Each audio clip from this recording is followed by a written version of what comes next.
All right, let's just jump right in. If you're an INFJ, I'm sure you've heard it all before. You're empathetic, you're insightful. But what if those aren't just, personality quirks? What if they're the actual building blocks of a real-life superpower? Well, today we're going to talk about emotional intelligence, or EQ, and how for INFJs, it really is the key to unlocking everything. And this quote, this really gets to the heart of it. We're going to reframe that deep sensitivity so many INFJs feel. The goal here is to see how you can transform it from something that maybe feels a bit overwhelming into your most powerful, most effective tool for navigating the world. So, to do that, we've got to get on the same page. What is emotional intelligence anyway?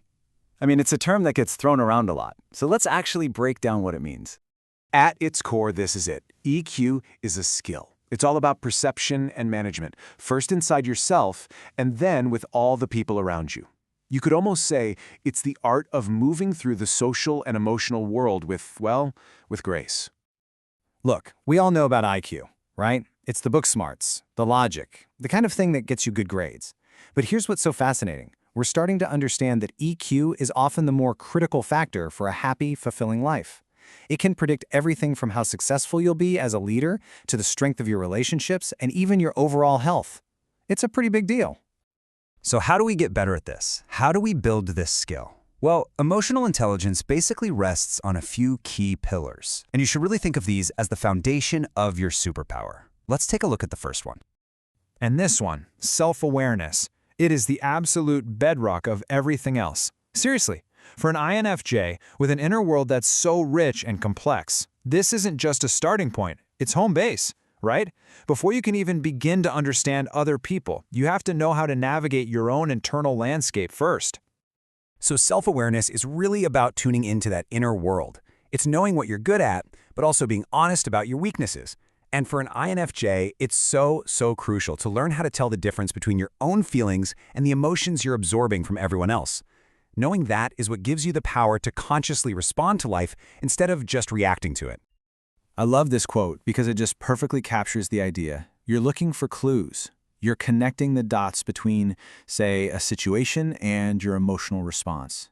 You're piecing together the mystery of your own patterns, and that is an incredibly empowering thing to do. Okay, so once you start building that self-awareness, we can move on to the next pillar. And this is an area that probably feels like a natural habitat for most INFJs, empathy.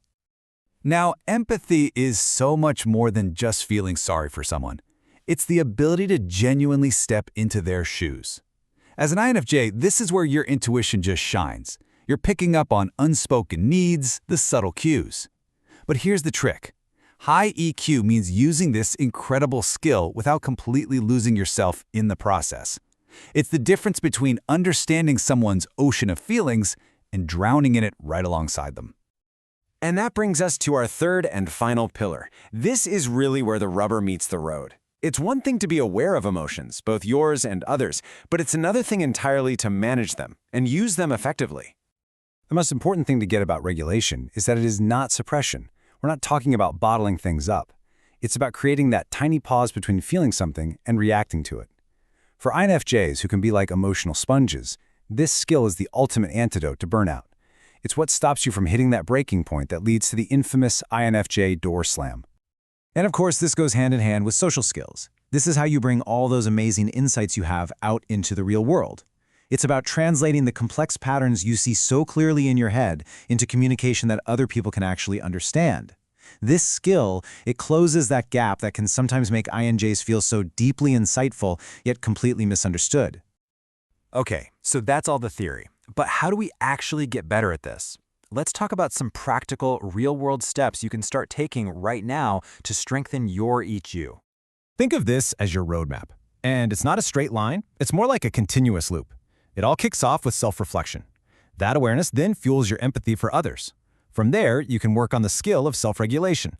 And to keep that cycle going and keep growing, you bravely ask for feedback, and you commit to making this a daily practice, not just some one-and-done fix. Now, to get a little more specific on that first step, here are some really powerful tools. Journaling is just fantastic for decoding those strong INFJ gut feelings and spotting what triggers you. Mindfulness, whether it's meditation or yoga, helps you stay in the present moment without judging yourself. And yeah, assessments like the MBTI can give you a really valuable framework to work with.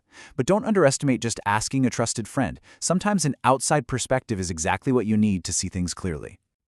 As we start to wrap this up, there's one last, really important mindset to adopt when it comes to developing your emotional intelligence.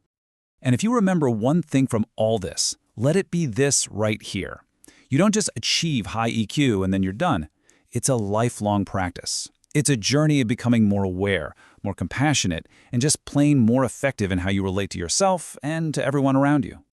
So I really want to leave you with this thought. Your emotions, especially for an INFJ, are not just random noise. They're data. They're a compass, constantly pointing you toward what you value, what you need, and where you have room to grow. So the real question is, are you listening to it? And where are you going to let it guide you next?